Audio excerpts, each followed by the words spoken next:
Muy buenos días, hermanos. Que el Señor les bendiga. Espero amanecieron bien y que ya pudieron deleitarse en la palabra del Señor, haciendo observación, interpretación y aplicación.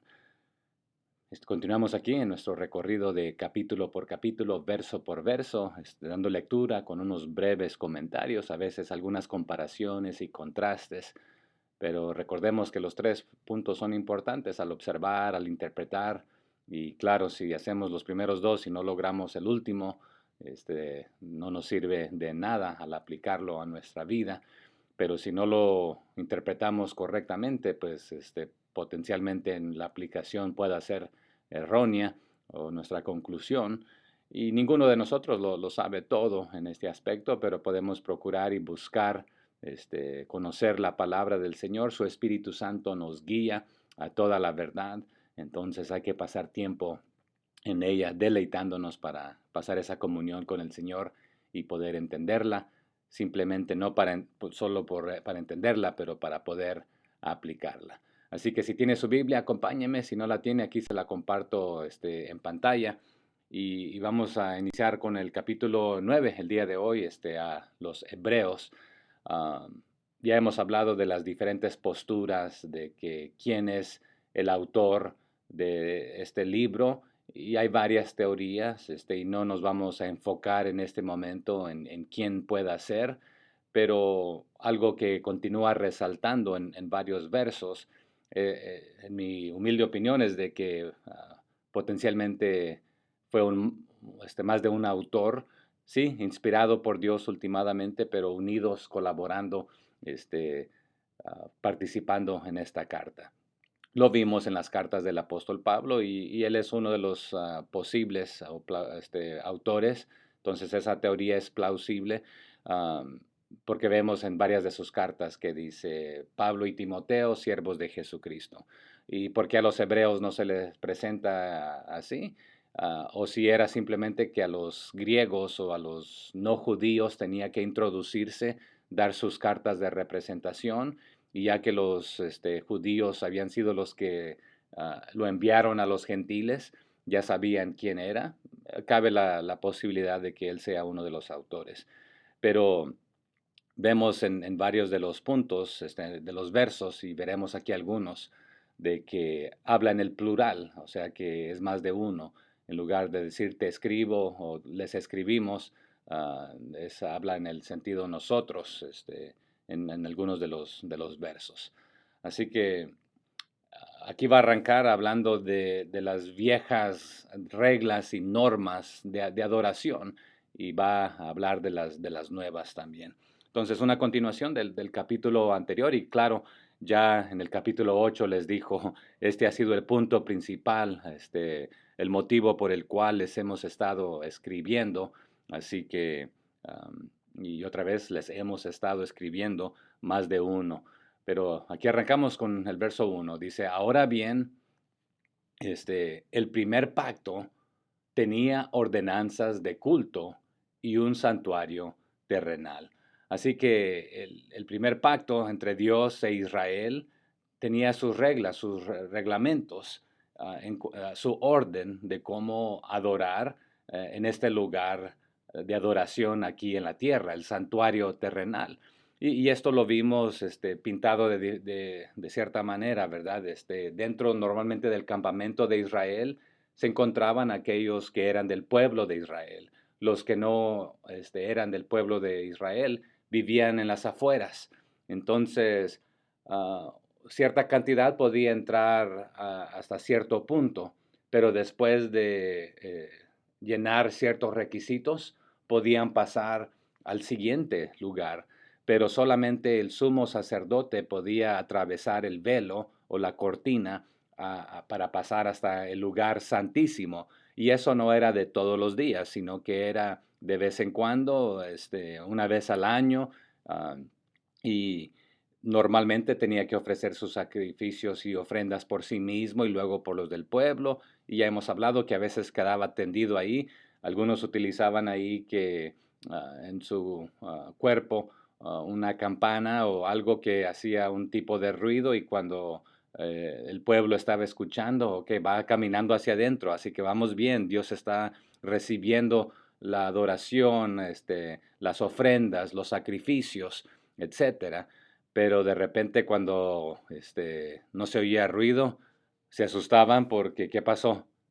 ¿Se detuvo, hizo pausa o cayó muerto? Y en algunas ocasiones caía muerto, ¿verdad? Pero no era desordenadamente cómo entrar ante la presencia del Señor, sino que habían reglamentos, habían ordenanzas para el culto. Y hoy en día para las iglesias, ¿qué clases de ordenanzas para el culto tenemos? Bueno, ya pasamos por ahí, algunos de los autores nos dice que cuando nos juntamos, que uno hable en salmos, que otro testifique, que si uno tiene algo que compartir, que lo comparta, y si alguien más habla, que le ceda el lugar, y etcétera. Que hablemos, que cantemos con cantos espirituales, con himnos, con salmos.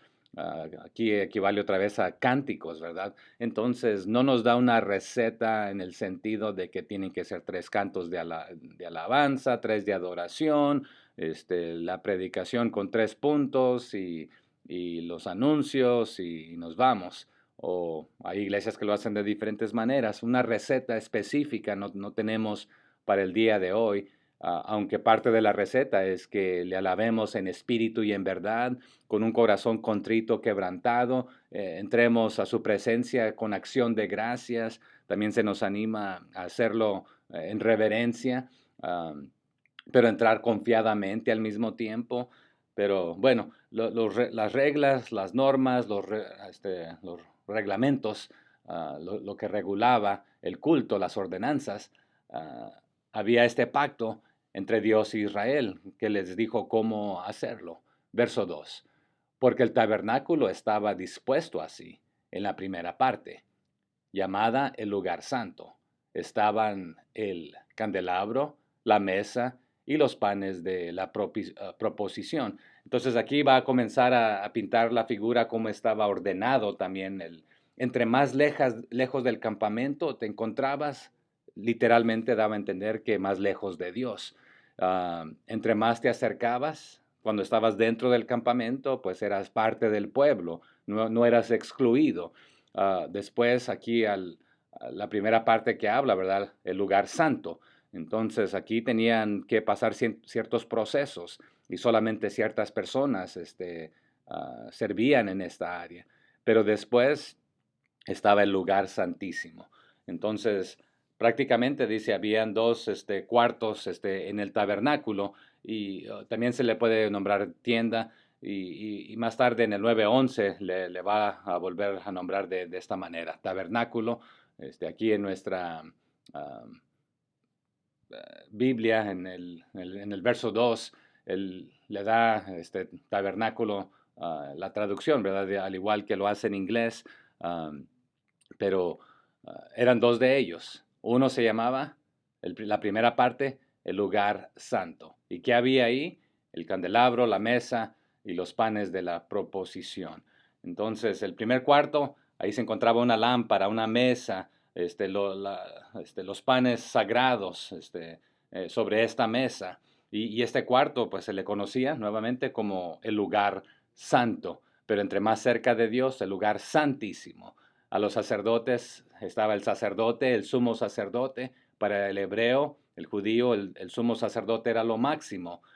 Muchas veces hasta se le daba prioridad sobre el rey. El rey venía a consultar con el sacerdote, el sumo sacerdote, y a veces ya ahí se quitó uno sobre el otro, pero ponemos al Señor como Rey de Reyes, también lo ponemos como el gran sumo sacerdote sobre todos.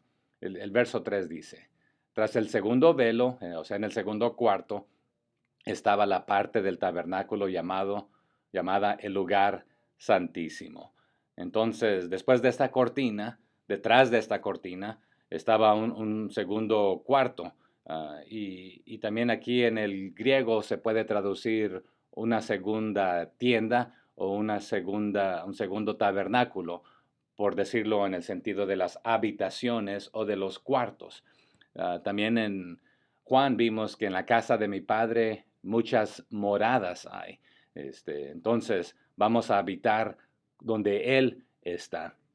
Entonces, pero este lugar se le conoce como el lugar santísimo, que es ahora donde Jesucristo, nuestro gran sumo sacerdote, está ministrando. Verso 4. El cual tenía un incensario de oro y el arca del pacto cubierta de oro por todas partes, en la que estaba una urna de oro que tenía el maná, la vara de Aarón que reverdeció y las tablas del pacto. O sea que en este cuarto, en el cuarto que se le conoce como el lugar santísimo, había un altar de incienso de oro, y el arca que era de madera, y se le nombraba el arca del pacto. Entonces, este contenedor especial, ¿qué contenía? Bueno, tenía varias cosas. Un frasco un ejemplar del maná, y lo interesante, esta urna, o este contenedor. Esta urna pudo haber sido hecha de oro, potencialmente, pero la idea es de que recordemos que el maná caía del cielo y se recogía para cada día lo necesario. Si recogían más de lo necesario, al día siguiente se les agusanaba. Pero cuando el Señor les daba el permiso de recoger más para el día de reposo, les aguantaba y no se arruinaba. Y aquí lo interesante, que esta arca contenía esta urna, o este jarro de oro, este envase, am, conteniendo como recordatorio lo que el Señor hizo, pero no podrido, no agusanado. Entonces, algo interesante de cómo preservó esto. Pero también la vara de Aarón, que estaba reverdecida con sus ramitas ahí saliéndole, no conectada a, a ningún árbol, pero tampoco secándose. Entonces, o después de seca, realmente reverdeció, y también dando a entender algo muy importante allí. Y también, ¿qué más se encontraban? Las tablas del pacto, del mandamiento, de los mandamientos, el primer pacto ahí que hizo el Dios con el pueblo, en el sentido de darles la ley, las ordenanzas.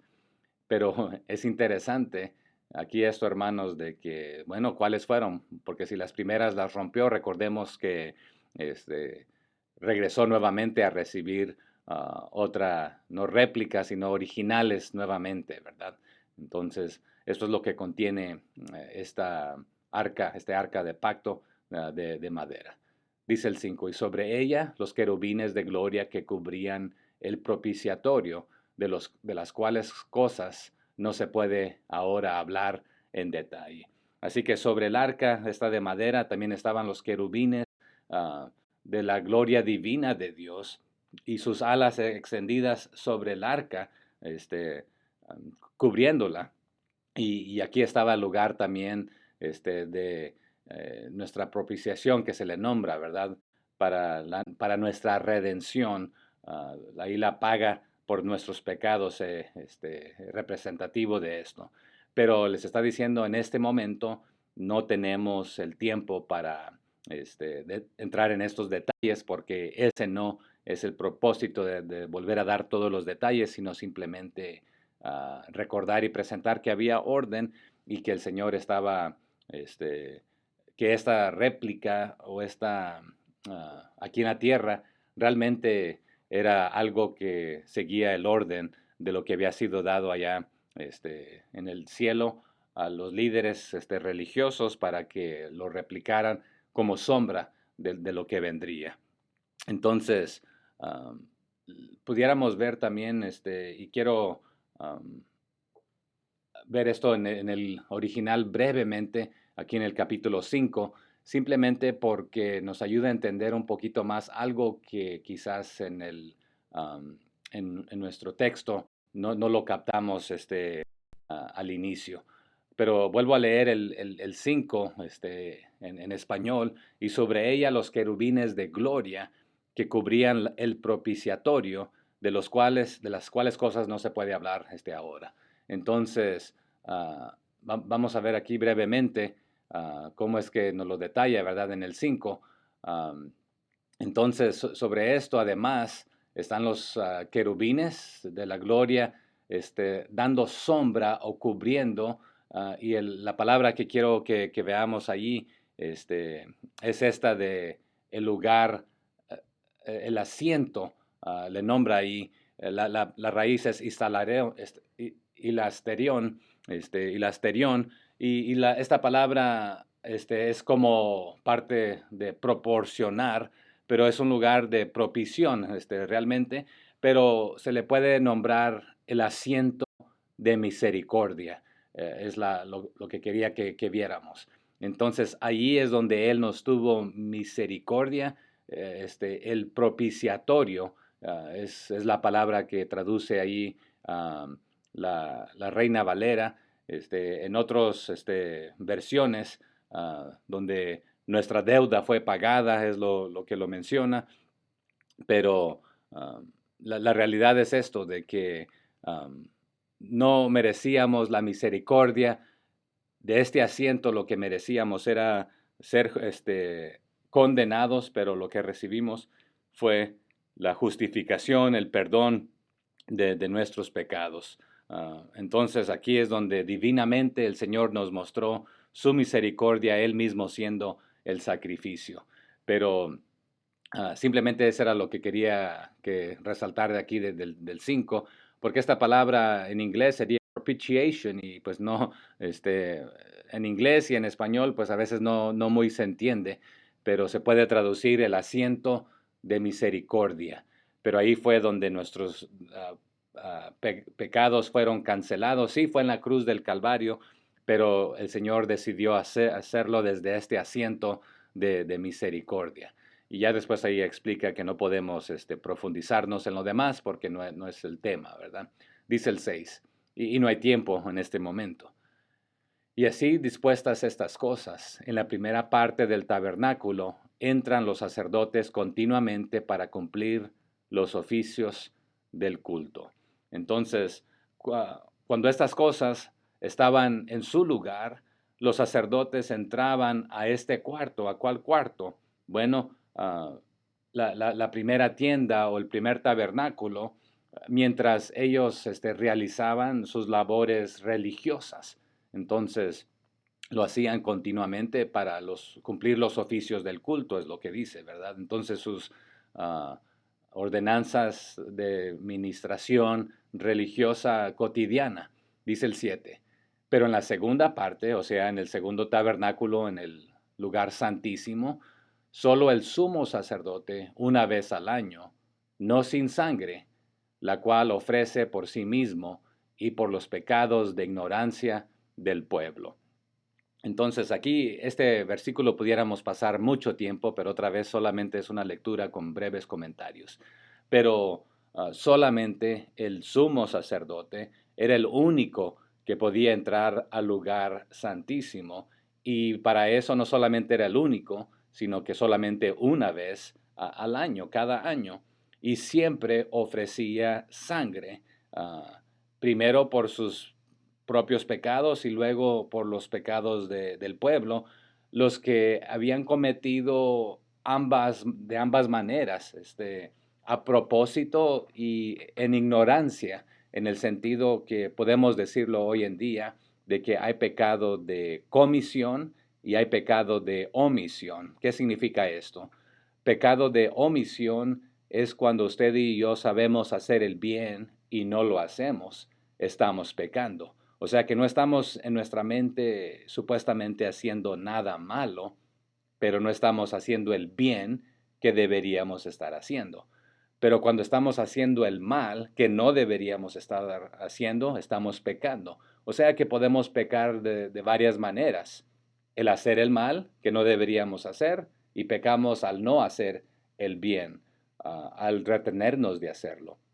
Un ejemplo de hoy en día sería que si voy ahí en la calle y veo a un adulto maltratando, golpeando a un niño indefenso, entonces el unirme a este adulto a golpear al niño sería un pecado grave en este mundo, y la realidad es de que es condenado esto, maltratar y abusar a un niño sin razón, y no que se pueda hacer cuando hay razón, sino que a alguien indefenso.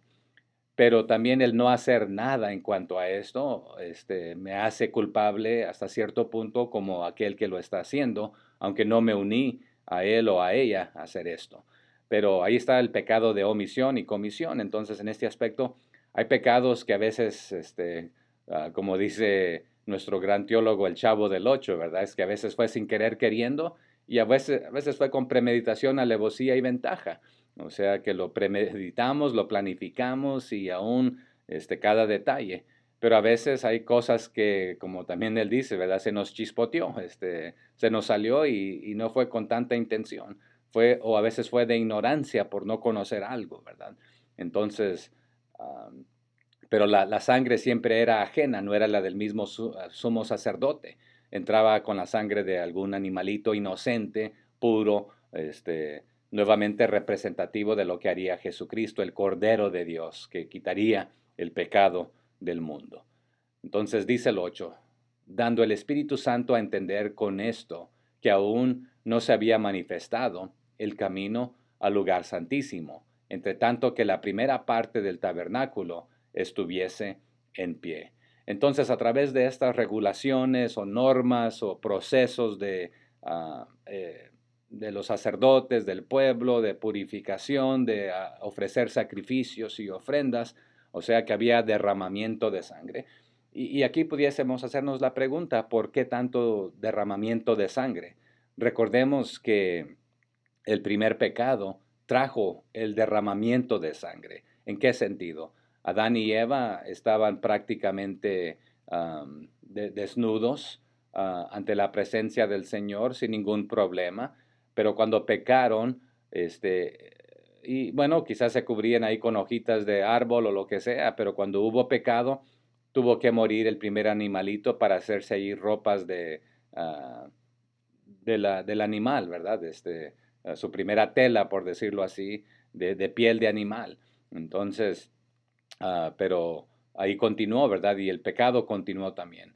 Pero lo que está diciendo aquí en el 8, que estas reglas o orden de adoración, está revelando el Espíritu Santo que todavía la entrada al lugar santísimo no estaba abiertamente todavía, mientras el tabernáculo de aquí, terrenal, o el primer cuarto, o la primera tienda, permaneciera, ¿verdad? Porque en este sistema, porque da a entender que este sistema todavía está en pie o está en uso y por lo consiguiente lo mejor todavía no ha venido, porque esto es sombra de lo que va a venir.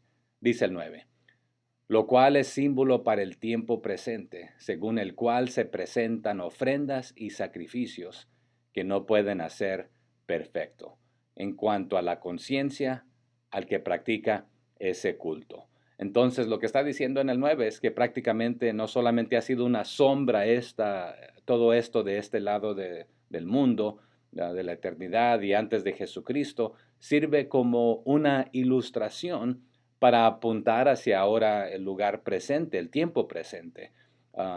Porque las ofrendas, los sacrificios que el sacerdote ofrecía realmente no podían limpiar los pecados de aquellos que traían estas ofrendas y sacrificios, sino que simplemente las cubrían temporalmente hasta que viniese Jesucristo para perdonarlas completamente y quitarlas, borrarlas, porque en ese tiempo como sombra solamente cubrían en lugar de realmente eliminarlas y quitarlas. Pero por eso decimos que solamente la sangre de Cristo tiene esa clase de poder para perdonar, para limpiar, para purificar y todo este aspecto.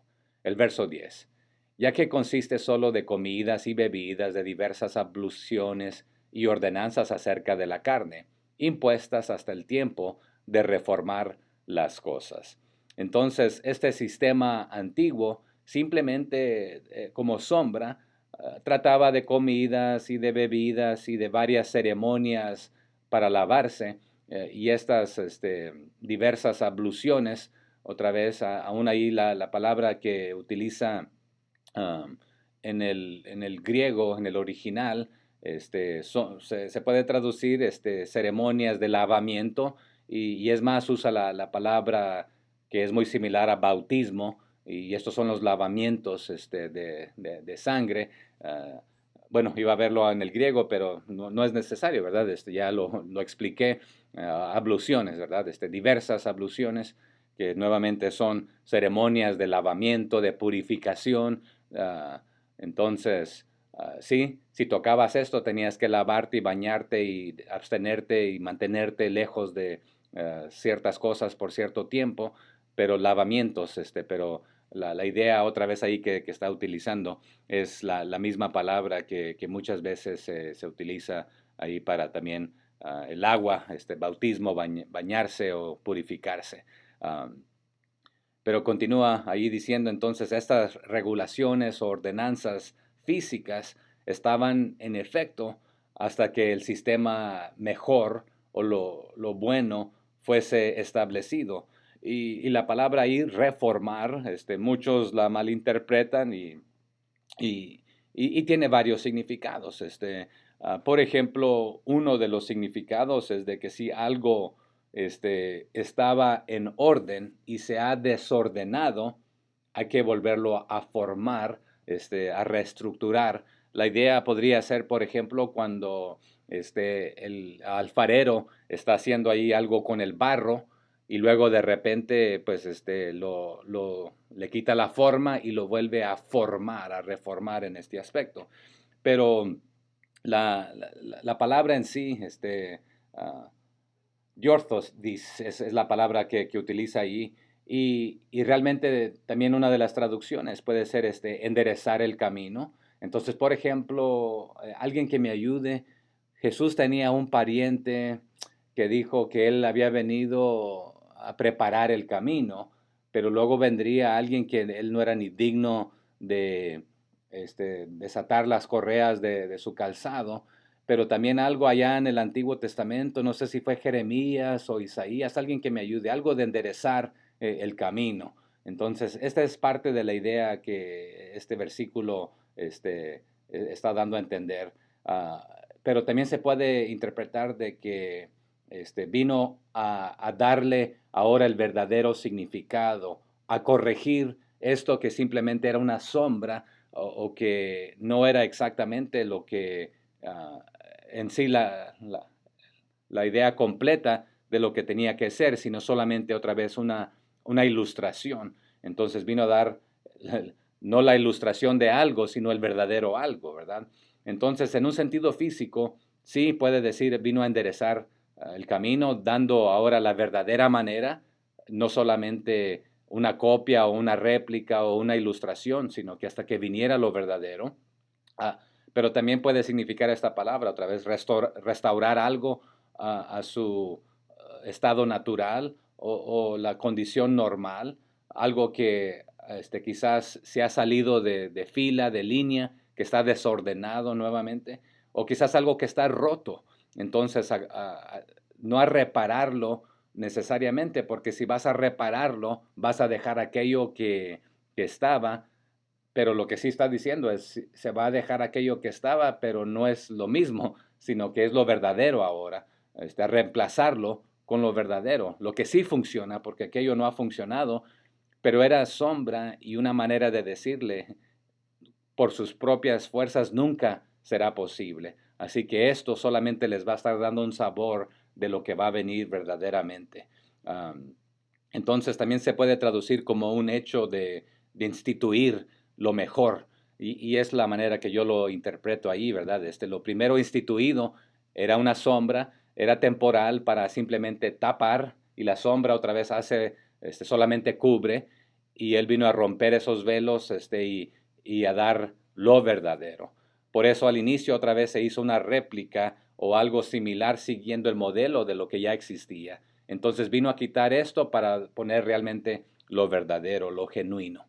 Continuamos ahí en el 11, me quedé ahí demasiado ya, pero y vamos a entrar aquí del 11 en adelante que Cristo es nuestro sacrificio perfecto. Otra vez los animalitos hacían de diferentes cosas simplemente para cubrir, no para quitar. Dice el 11. Pero estando ya presente Cristo, sumo sacerdote de los bienes venideros, y en el capítulo 4 le nombró gran sumo sacerdote, ¿verdad? De los bienes venideros, por el más amplio y más perfecto tabernáculo, no hecho de manos, es decir, no de esta creación. Así que Cristo ahora que es nuestro perfecto sacrificio. Así que Cristo se convirtió en nuestro gran sumo sacerdote sobre todas las cosas, aún las venideras. ¿Y qué significa esto, verdad? Las que están por venir. Él ha entrado a algo mejor, algo más grande de lo que ustedes han conocido, algo perfecto, porque lo que tenemos en este momento como sombra y algo borroso, no es lo perfecto, sino que solamente una ilustración de lo perfecto, del cielo perfecto, del tabernáculo perfecto, en la presencia de Dios.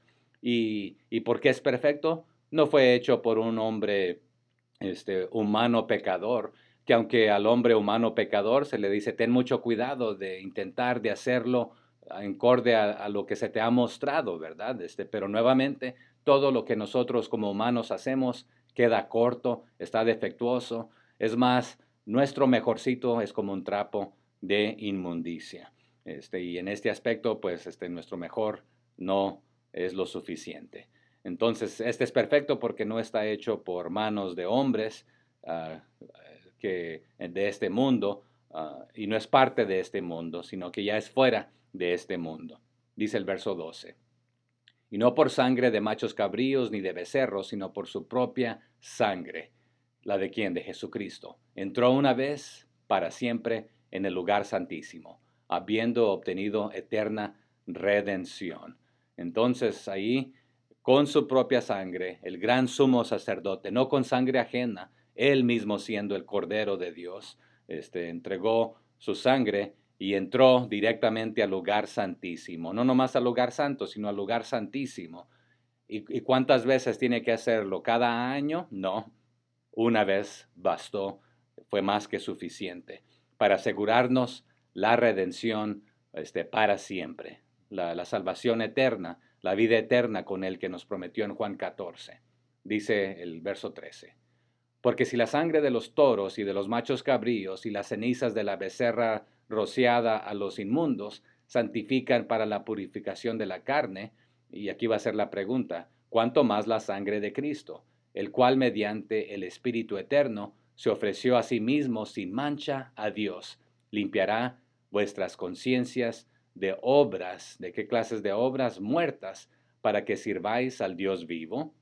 Entonces, la pregunta que se hace así, ¿ustedes están convencidos que bajo el sistema antiguo, la sangre de estos animales y las cenizas limpian y purifican los cuerpos ceremonialmente impuros de las personas? Entonces, ahora imagínense en cuánto más la sangre de Jesucristo puede purificar no solamente nuestras conciencias de estos pecados, bueno, de estos gran pecados o estas obras pecaminosas, pero también se puede interpretar de obras muertas que no nos traen salvación, no nos traen vida, no nos llevan a ningún lado. Uno no hace obras buenas para la salvación, y ahora siendo cristiano, sino porque es cristiano, hace buenas obras. Dice el 15. Así que por eso es mediador de un nuevo pacto, para que interviniendo muerte para la remisión de las transgresiones que había bajo el primer pacto, los llamados recibían la promesa de la herencia eterna. Entonces, este es el motivo por el cual Él es quien es el mediador entre el nuevo pacto y Dios y el pueblo. Entonces aquí un triángulo, ¿verdad? Jesús nos representa ante Dios y es el representante de Dios para nosotros. Y eso era lo que el sumo sacerdote, el gran sumo sacerdote hace, y el sumo sacerdote hacía también. Iba a la presencia de Dios para representar al pueblo, pero también representaba a Dios ante el pueblo. Y aquí Jesucristo llena esto a través de su vida, su muerte, su resurrección, para darnos esta vida eterna, siendo nuestro mediador entre Dios y los hombres. Entonces, en este aspecto, esto es parte de lo que nosotros realizamos al confiar en Él, quien nos redimió las transgresiones de nuestros pecados, pero las transgresiones que había bajo el primer pacto, porque otra vez no podían quitarlas, solamente las cubrían. Pero, ¿qué obtenemos entonces? Bueno, todos nosotros, los que hemos sido llamados, vamos a recibir y recibimos esta herencia eternal que Dios nos prometió. Y Cristo es el que nos libertó de la pena de los pecados, del pecado que habíamos cometido bajo el primer pacto. Dice el 16, porque donde hay testamento es necesario que intervenga muerte del testador. Entonces, esta palabra es interesante porque usted y yo conocemos lo que es un testamento. En inglés se le nombra will, pero ¿qué es un testamento? Bueno, mientras usted vive, usted dice, ok, mi casa, mi carro, voy a dejarlo a mis hijos. En mi caso sería la deuda esta y aquella se la voy a dejar a mis hijos. Pero mientras usted vive es de usted. Pero usted tiene que morir para que ese testamento se efectúe y la persona que va a recibirlo lo reciba. Entonces es necesario que suceda la muerte del testador para que lo demás se efectúe. Entonces, de la misma manera, al Jesucristo prometernos ciertas cosas, somos coherederos con Cristo, nos ofreció salvación, nos ofrece paz, nos ofrece descanso. Para que esto suceda, tuvo que morir, pero lo bueno de él que no quedó muerto, sino que resucitó. Nos dice el 17, porque el testamento con la muerte se confirma, pues no es válido entre tanto que el testador vive. Entonces, si le dejo mi herencia a mis hijos, es mía mientras yo viva. Si ellos mueren primero, pues es mía. Pero si yo muero al morir, entonces se efectúa y es cuando se ejecuta esto. De la misma manera, entra en vigor a través de la muerte de aquella persona. Pero mientras aquella persona vive, entonces no puede entrar en vigor, es lo que está diciendo, ¿verdad? 18. De donde ni aún el primer pacto fue instituido sin sangre. 19. Porque habiendo anunciado Moisés todos los mandamientos de la ley a todo el pueblo, tomó la sangre de los becerros y de los machos cabríos con agua, lana, escarlata e hisopo, y roció el mismo libro y también a todo el pueblo. Entonces, ¿qué sucede? Así que por el primer pacto fue puesto en efecto con la sangre de animales. Bueno, después de esto, Moisés, ¿qué hacía? Moisés leía los mandamientos a todo el pueblo, y tomaba la sangre de los corderos, de los animalitos, ah, y con agua, y rociaba a tanto el libro, de la ley de Dios, como al mismo pueblo y utilizaba ahí unas ramas con hisopo y con escarlata, nos dice ahí, ¿verdad? Y um, una tipo lana también, hacía esto para purificarlos.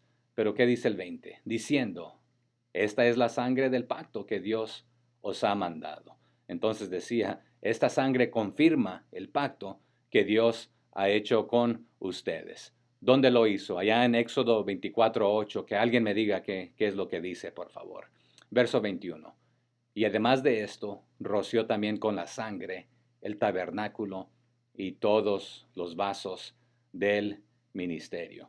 Entonces, de la misma manera, él rociaba ahí con sangre el tabernáculo y todos los utensilios que se utilizaban ahí en adoración, en el ministerio ahí. 22.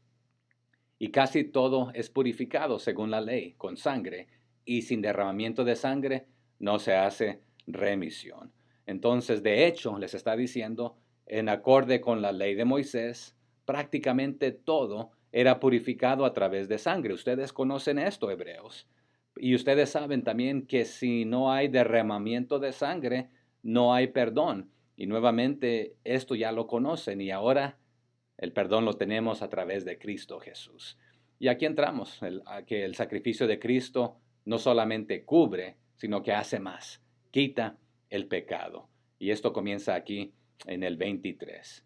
Fue pues necesario que las figuras de las cosas celestiales fuesen purificadas así, pero las cosas celestiales mismas son mejores sacrificios que estos. Entonces, por este motivo era necesario que el tabernáculo y todo lo que contenía el tabernáculo fueran copias o réplicas de lo que hay en el cielo. Y tenían que ser purificadas por la sangre de animales. Pero las cosas reales, las verdaderas, las que no son réplicas o copias aquí, son mucho mejor. Son mejores sacrificios que lo que pueda hacer un humano aquí con el sacrificio de un animalito. 24. Porque no entró Cristo en el santuario hecho de mano, figura del verdadero, sino en el cielo mismo, para presentarse ahora por nosotros ante Dios. Entonces Cristo no murió para entrar en el lugar santísimo aquí en la copia humana, porque si así hubiese sido, ahí hubiera estado la solución, pero como tenía sus faltas, sus detalles, siendo humano, aquí en esta tierra pecaminosa, pues no entró en ese, entró en el celestial, en el perfecto, en el verdadero, del cual se hizo la copia aquí. Y aquí pudiéramos debatir también, y en los pasajes anteriores, que Dios había dado instrucción que no se hicieran réplicas y copias, sí, de las cosas que están en los cielos y en otros lugares, pero Él les pidió a ellos que no lo hicieran, pero hay cosas que Él les pidió que lo hicieran específicamente, ¿verdad? Y pudiéramos dialogar ese tema en otro tiempo, ¿verdad? Pero aquí no entró en una copia o réplica, sino en el mero lugar, entrando en el mismo cielo, en la misma presencia de Dios de parte de nosotros. Dice el 25. Y no para ofrecerse muchas veces, como entra el sumo sacerdote en el lugar santísimo cada año con sangre ajena. Entonces no entró en el cielo para continuamente ofrecerse una y otra vez, sino que una vez y para siempre bastó. Sí, está en la presencia de Dios continuamente, pero ese sacrificio vino a hacerlo una vez y para siempre. Y ahora Él permanece allí hasta que venga a llevarnos para permanecer con Él para siempre.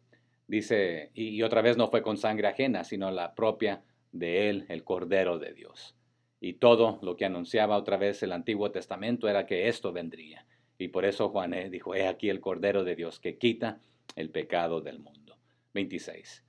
De otra manera, le hubiera sido necesario padecer muchas veces desde el principio del mundo. Pero ahora, en la consumación de los siglos, se presentó una vez y para siempre por el sacrificio de sí mismo para quitar de en medio el pecado. Entonces, si hubiese sido necesario, entonces Cristo hubiese tenido que haber morido una y otra vez para continuar entrando al lugar santísimo, porque los humanos aquí mueren y tiene que venir un sucesor, y luego también él continúa. Entonces, eso tuviese que haber continuado por siempre, mientras hubiese un sucesor. Pero Jesucristo vino como sucesor y los reemplazó a todos y lo hizo una vez y para siempre y cerrar esto dándole el mayor significado de lo que tendría que ser. Pero si no, pues tuviese que morir muchas veces desde que comenzó el mundo. Ya hubiese muerto más de 4,000 veces, ¿verdad? Si estamos a este lado de 2,000 años de Cristo y bueno, hay teorías que el mundo tiene cierta cantidad de años, entre 6,000 y 10,000. Hay otros que dicen que es mucho más, hay otros que dicen es menos, pero la realidad aquí no es el debate, sino que él tendría que haber muerto muchas veces desde el inicio del mundo hasta la fecha, hasta que él viniera. Pero lo hizo una vez y para siempre, hasta que él apareciera hasta el fin de las edades. Um, y, ¿Y para qué? Para remover, para quitarlo el pecado y aún darle la muerte al propio pecado, ¿verdad? Como un sacrificio. Dice el 27, y de la manera que está establecido para los hombres que mueran una sola vez, y después de esto, el juicio. O sea que Él hizo esto también así como está establecido, que usted y yo vamos a morir una vez y después de esto viene el juicio. Ah, y rara vez fue de que alguien, el Señor, por ejemplo, revivió a alguien, pero un día nos va a revivir a todos, ¿verdad? Para vivir con Él en la eternidad, si es que hemos muerto antes de que Él venga, pero si estamos vivos cuando Él venga, pues seremos transformados en un abrir y cerrar de ojos, o sea, así, instantáneamente, y pasaremos a su presencia.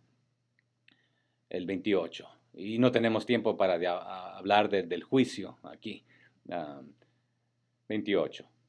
Así también Cristo fue ofrecido una sola vez para llevar los pecados de muchos y aparecerá por segunda vez sin relación con el pecado para salvar a los que le esperan. Entonces aquí el 28, así que Cristo fue ofrecido una sola vez como sacrificio. Él se ofreció para llevar los pecados de mucha gente, de muchos. Y aquí la idea otra vez, Él ama al mundo y quiere que todos procedan, pero no todos este, lo van a aceptar, sino que lamentablemente también muchos se perderán. Pero dice que aparecerá por una segunda vez, pero ya no vendrá a vivir una vida para morir nuevamente por nuestros pecados. O sea que no vendrá con relación a nuestros pecados en esta segunda vez. Pero ¿qué vendrá? A efectuar, a llevarnos, a darnos la salvación, la que hemos estado esperando. Ya somos salvos, pero se efectuará finalmente cuando pasemos a su presencia. Tenemos la garantía del Espíritu Santo, las arras, la promesa, el depósito, como le quiera nombrar. Pero bueno, hay mucho más que pudiéramos dialogar. Me alargué un poquito más el día de hoy. Bueno, había un poco más de versos, pero compártame lo que usted está aprendiendo. Quiero aprender de usted también. Corríjame donde necesite ser corregido. Hagámonos preguntas, contestemos, participemos, comparta este video, suscríbase si no se ha suscrito y anime a otros a continuar aprendiendo y aplicando la palabra del Señor. Que el Señor les bendiga.